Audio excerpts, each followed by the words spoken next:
Development of Graafian follicle.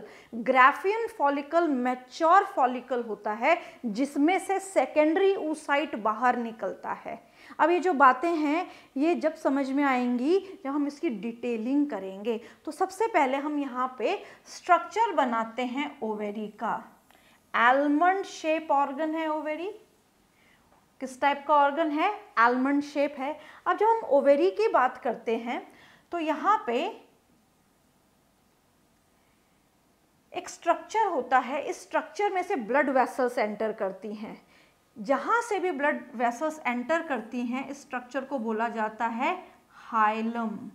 ये ovary का hilum है। हमने हाइलम किडनी में भी पढ़ा था और उस हाइलम से भी ब्लड वेसल एंटर कर रही थी। अब सबसे पहले जो ओवेरी है ये सराउंडेड है थिन एपिथेलियम से।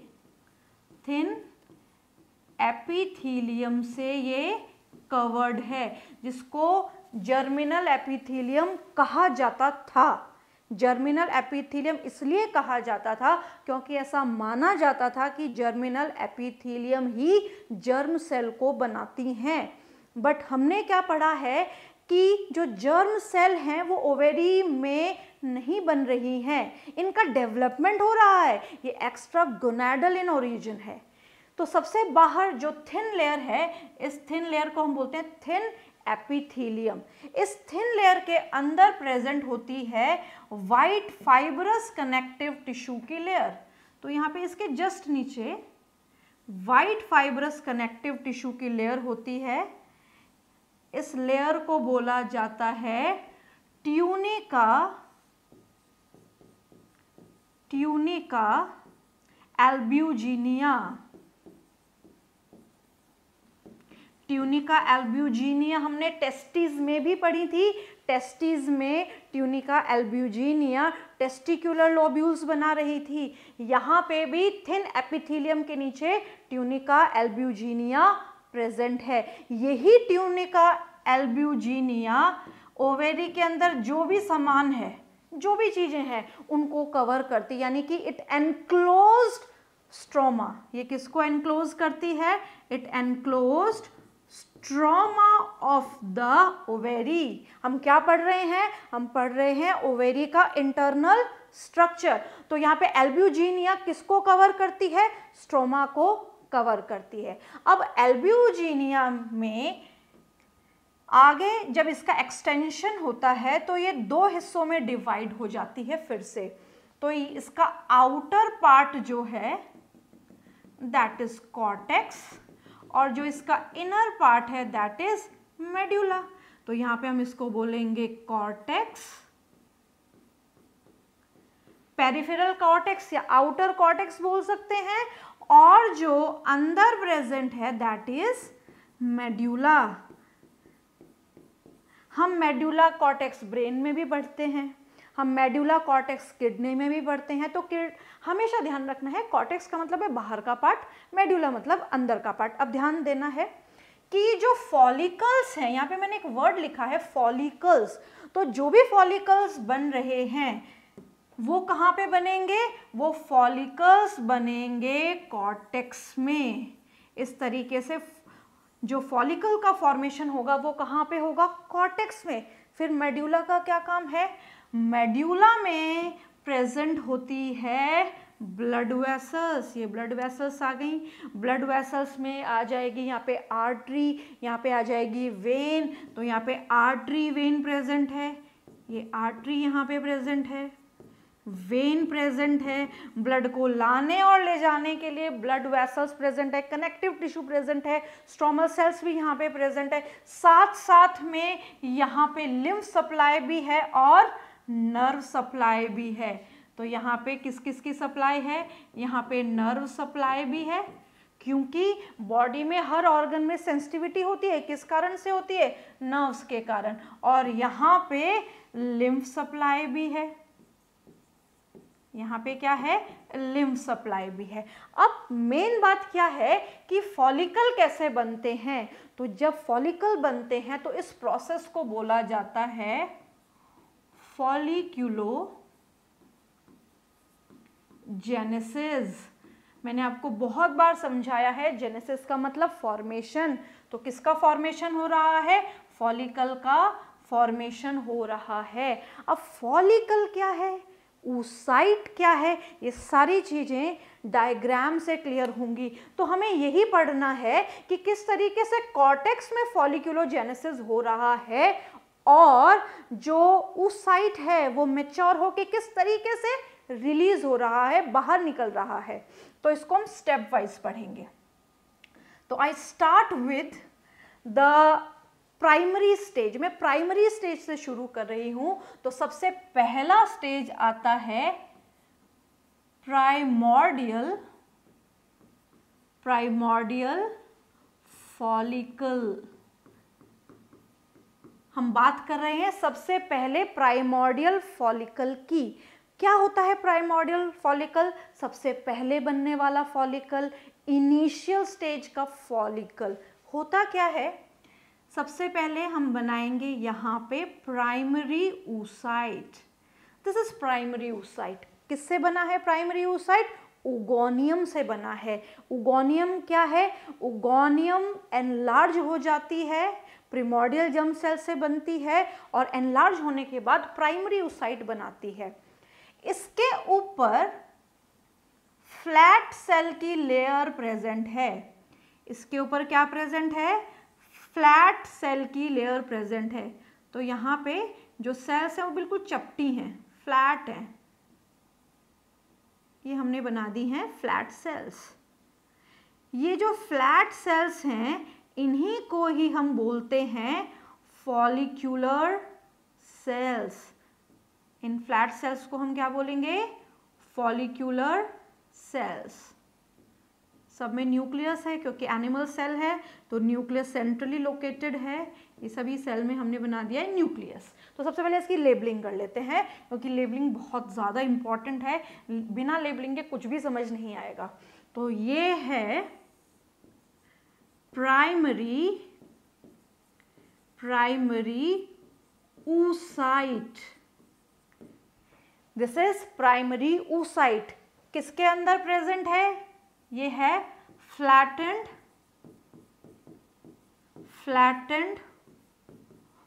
फॉलिक्यूलर सेल से सराउंडेड है।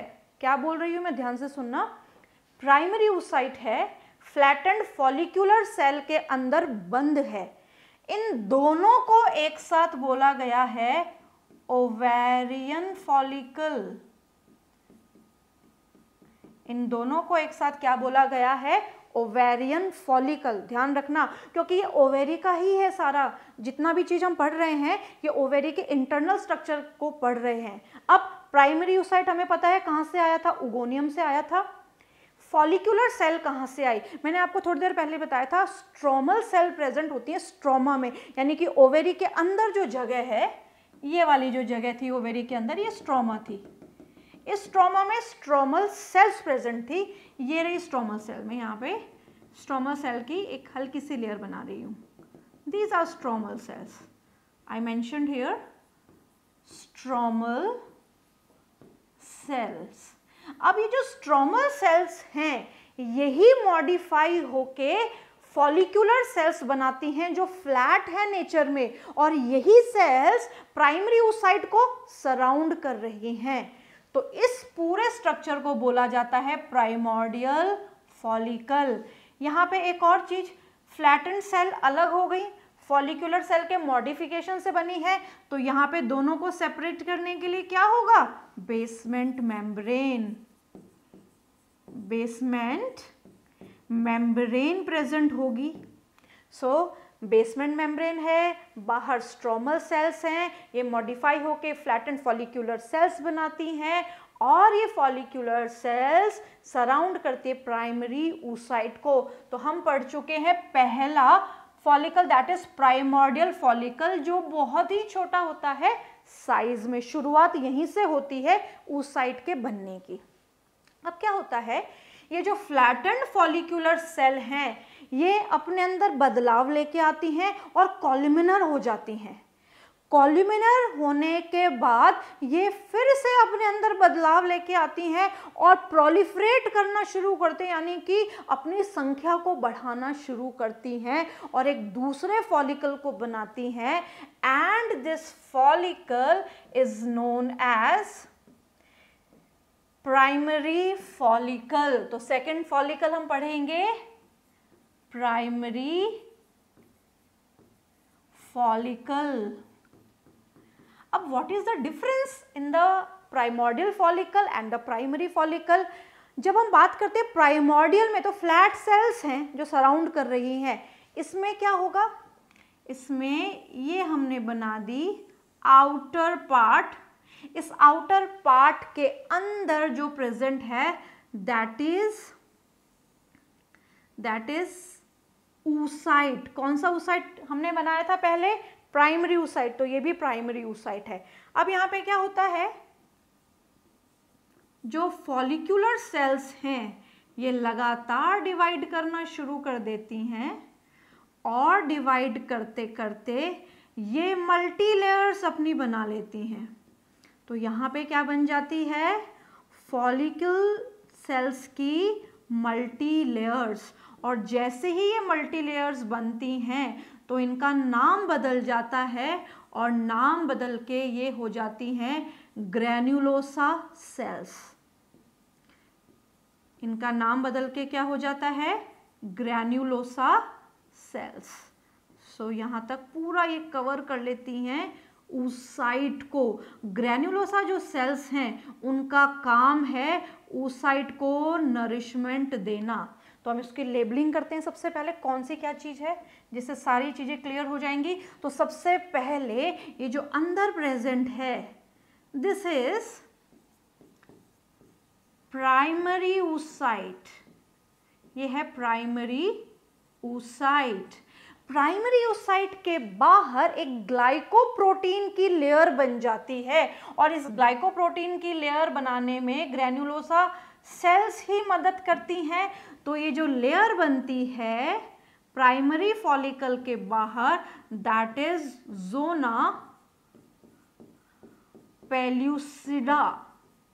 किससे बनी है, ग्लाइकोप्रोटीन से बनी है।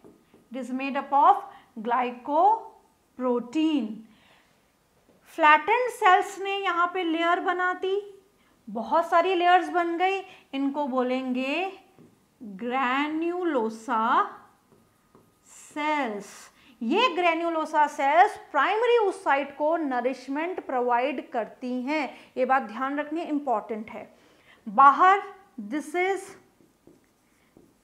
बेसमेंट मेम्ब्रेन, बाहर बेसमेंट मेम्ब्रेन है और यहाँ पे बाहर की तरफ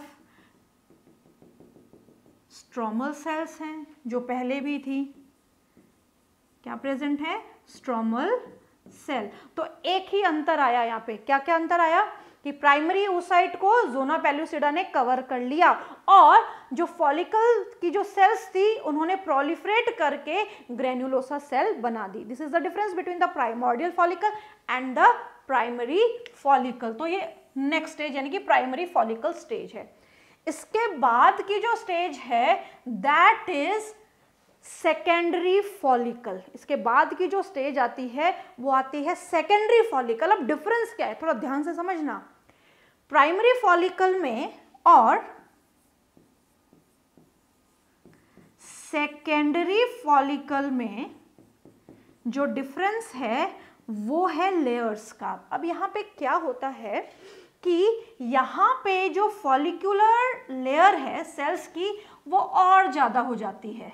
तो यहाँ पे इस फॉलिक्यूलर लेयर को थोड़ा और ज़्यादा बना देते हैं हम।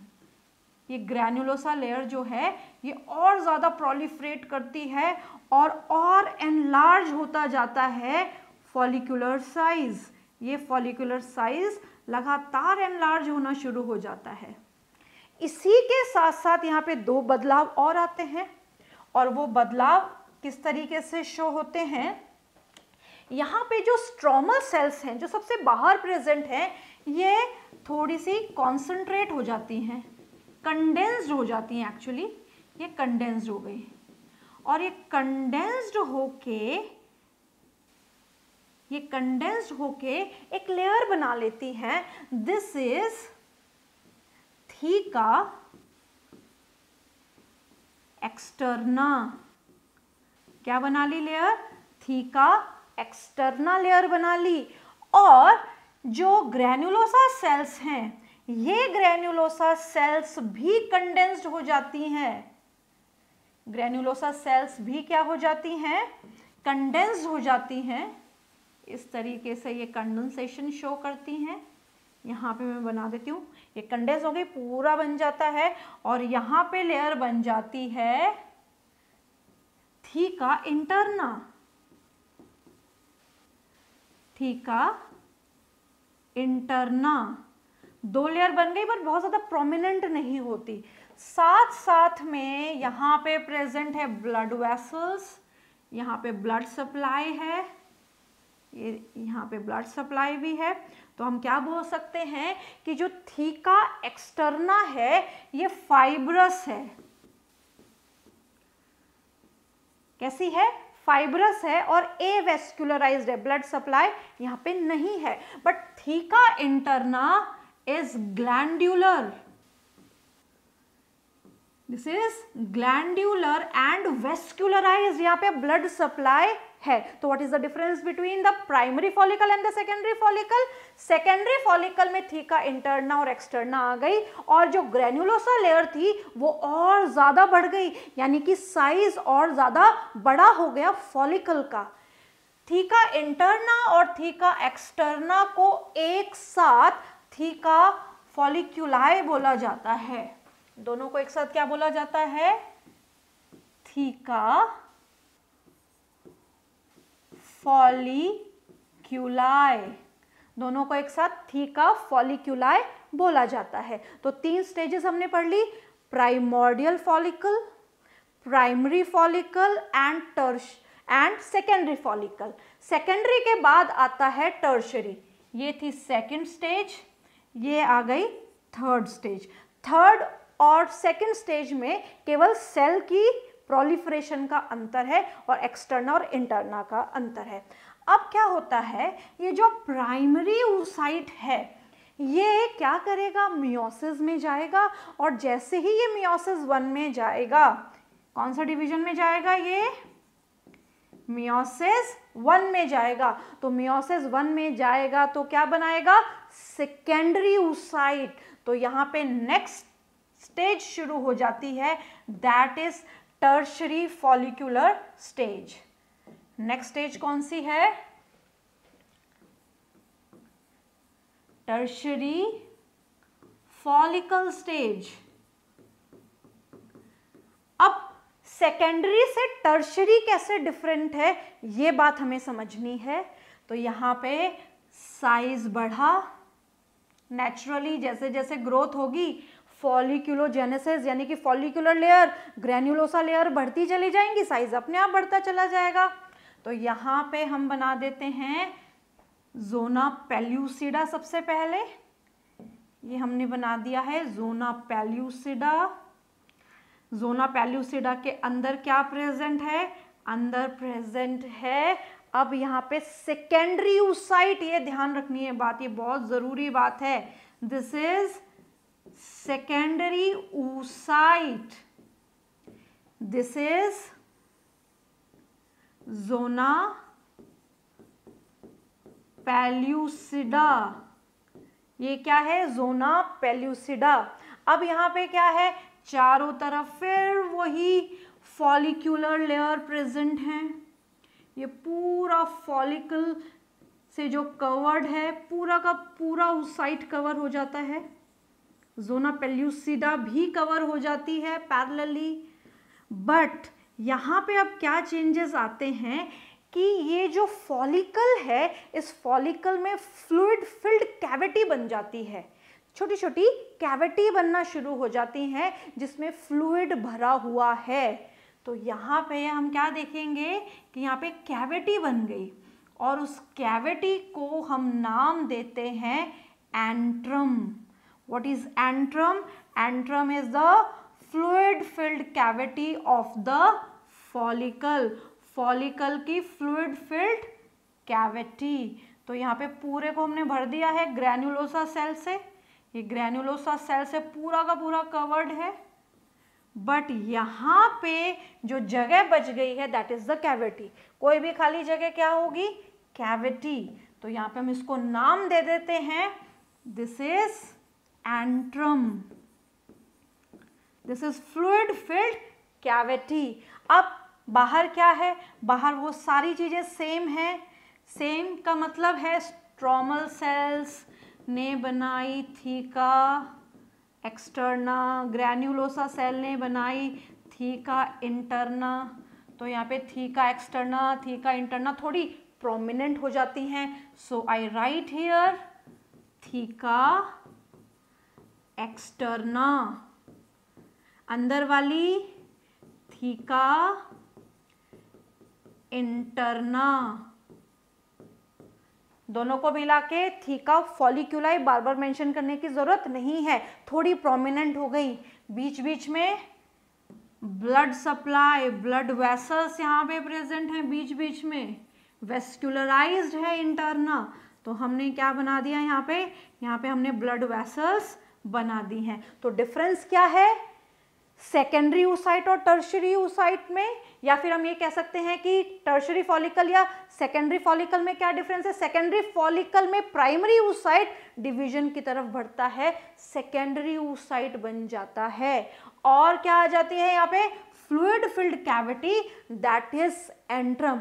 टर्शियरी के बाद अब ये जाता है मैच्योरेशन की तरफ, और इसको हम बोलते हैं मैच्योर फॉलिकल, या हम इसको बोलते हैं ग्राफियन फॉलिकल। स्पेलिंग पे बहुत फोकस करना है। The last stage is mature और ग्राफियन फॉलिकल। ग्राफियन फॉलिकल वो स्टेज है जो अपने अंदर सेकेंडरी oocyte को रखती है, और यही सेकेंडरी oocyte बाहर निकलता है। ओव्यूलेशन सेकेंडरी oocyte का होता है, ओवम का नहीं। ओवम हम अपनी कन्वीनियंस के लिए बोल देते हैं जिससे हमें चीजें याद रहें, बट जब फॉलिकल से निकलता है oocyte उसको बोला जाता है सेकेंडरी oocyte। तो यहाँ पे हमने बना दी सबसे पहले सेल, कौन सी सेल्स होंगी, ग्रैन्युलोसा। अब यहाँ पे क्या होता है, ये जो ग्रैन्युलोसा सेल्स हैं ये सेपरेट होने लगती हैं। इनके सेपरेशन का एक बहुत बड़ा कारण है फ्लूइड फिल्ड कैविटी। जो फ्लूइड फिल्ड कैविटी है वो लगातार बढ़ने लगती है, यानी कि फॉलिकल में फ्लूइड का कॉन्सेंट्रेशन ज्यादा हो जाता है। तो यहाँ पे ये रही जोना पेल्यूसिडा। अब जोना पेल्यूसिडा ना रह के कोरोना रेडिएटा बन जाते। उसका कारण क्या है कि यहाँ पे जो ग्रैन्युलोसा सेल्स हैं इसके ऊपर, इसके साथ मिलके ये जोना पेल्यूसिडा अपने आप को चेंज कर लेती है और बन जाती है कोरोना रेडिएटा। तो जोना पेल्यूसिडा किस में कन्वर्ट हो गई, पहला change it converted into corona radiata, पहला बदलाव कोरोना रेडिएटा, पहला बदलाव। एंट्रम एनलार्ज हो गई, तो यहाँ पे हमने मेंशन कर दिया कि एंट्रम जो है वो ज्यादा बड़ी हो गई, ज्यादा बड़ी कैविटी हो गई, यानी कि जो ग्रैन्युलोसा सेल्स थी कुछ पेरिफेरी में अरेंज हो गई, कुछ सेंटर में अरेंज हो गई, बट कैसे भी अरेंज हो इनके बीच में कनेक्शन जरूर रहता है। तो यहाँ पे इनका कनेक्शन भी हम बना देते हैं। ये पूरी की पूरी सेपरेशन शो नहीं करती हैं। अब इनका नाम देना है तो कोरोना रेडिएटा या जोना पेल्यूसिडा के बाहर जो ग्रैन्युलोसा सेल की लेयर है, इस पर्टिकुलर लेयर को बोला जाता है कोरोना रेडिएटा, यानी कि जोना पेल्यूसिडा के बाहर जो लेयर है उसको बोला जाता है cumulus. This is cumulus oophorus. Cumulus oophorus कौन सी है, कोरोना रेडिएटा के बाहर की ग्रेन्युलोसा या फॉलिकल सेल की लेयर। बाहर की तरफ नॉर्मल ग्रेन्युलोसा लेयर है, हम मेंशन कर देते हैं ग्रेन्युलोसा सेल्स। इनका कनेक्शन है किस किस का, बाहर वाली का और क्यूमुलस ऑफिस का। तो यहाँ पे इस कनेक्शन का नाम है डिस्कस प्रोलीजिरस। डिस्कस प्रोलीजिरस क्या है? डिस्कस प्रोलीजिरस कनेक्शन है बाहर की ग्रेन्युलोसा सेल के अंदर की सेल के साथ कनेक्शन है। बहुत बड़ी कैविटी है, नेचुरली बाहर क्या होगी, same theca externa theca interna, यहाँ पे वो कॉमन है, वो कॉमनली ही चलती रहेगी। और यहाँ पे जो इम्पोर्टेंट है दैट इज सेकेंडरी oocyte। तो सेकेंडरी oocyte कहाँ से बन गया था? टर्शरी फॉलिकल से बन गया था, और ग्राफियन फॉलिकल में भी सेकेंडरी oocyte ही रहेगा। तो हमने डेवलपमेंट स्टेज पढ़ ली कि oocyte किस तरीके से अपने आप का मल्टीप्लिकेशन कर रहा है, और जो फॉलिक्यूलर लेयर है वो कैसे अपने आप के अंदर बदलाव शो कर रही है। तो यहाँ पे फॉलिक्यूलर लेयर का बनना फॉलिक्यूलोजेनेसिस और इसके अंदर oocyte का बनना oogenesis, दोनों अलग अलग कॉन्सेप्ट्स हैं, ये ध्यान रखना है। अब इसी चीज को हम एक डायग्राम से देखते हैं। एक बहुत ही अच्छा और क्लियर डायग्राम है, इससे सारी की सारी चीजें हमें बिल्कुल अच्छे से जो भी हमने पढ़ी है वो क्लियरली समझ में आएंगी। तो यहाँ पे शुरुआत कहाँ से हुई थी? यहाँ पे शुरुआत हुई थी ओवेरी के बाहर से। ओवेरी के बाहर की layer, this layer is thin epithelium, ये थिन एपिथेलियम है। इसके नीचे जो लेयर है second layer that is tunica albuginea, और ये पूरा का पूरा स्ट्रोमा। इस स्ट्रोमा में हमने क्या देखा? यहाँ पे ब्लड वेसल्स हैं, दिखाई दे रही है, रेड कलर की ब्लू कलर की ब्लड वेसल्स हैं, क्लियरली मेंशन्ड है। इसी के साथ साथ यहाँ पे स्ट्रोमल सेल्स भी हैं। बाहर का पोर्शन कॉर्टेक्स जहाँ पे फॉलिकल्स आपको बनते हुए दिखाई दे रहे हैं, और अंदर मेड्यूला, मेड्यूला में क्या प्रेजेंट है? ब्लड वेसल्स प्रेजेंट है। अब शुरुआत होती है प्राइमोर्डियल फॉलिकल से। प्राइमोर्डियल फॉलिकल साइज में बहुत छोटे हैं, जब ये ग्रो करते हैं तो क्या बनते हैं? प्राइमरी फॉलिकल, सेकेंड स्टेज आ गई। प्राइमरी फॉलिकल फिर ग्रो करते हैं, उनमें फॉलिकुलर लेयर बन जाती है, तो यहां पे बनता है secondary follicle. Secondary follicle, secondary follicle के बाद बनता है टर्शरी फॉलिकल, टर्शरी फॉलिकल, और फिर बन जाता है मैच्योर ग्राफियन फॉलिकल, जिसको हम मैच्योर फॉलिकल भी बोलते हैं। इसके अंदर क्या है? इसके अंदर प्रेजेंट है सेकेंडरी oocyte। इसके अंदर क्या प्रेजेंट है? Secondary oocyte। ये रहा सेकेंडरी oocyte। अब क्या होगा? ड्यूरिंग ओव्यूलेशन ये सेकेंडरी oocyte बाहर निकल गया, तो हम क्या बोलेंगे? ओवम नहीं निकला है, क्या रिलीज हुआ है? Secondary oocyte is released from the ovary. The process is known as ovulation. Ovulation हो गया। अब ovulation के बाद यहाँ पे क्या बच जाती है? फॉलिक्यूलर लेयर बच जाती है, और ये जो फॉलिक्यूलर लेयर है ये फिर से अपने आप को क्या कर लेती है? इस तरीके से कवर कर लेती है, और यहाँ पे बनती है अर्ली कॉर्पस ल्यूटियम।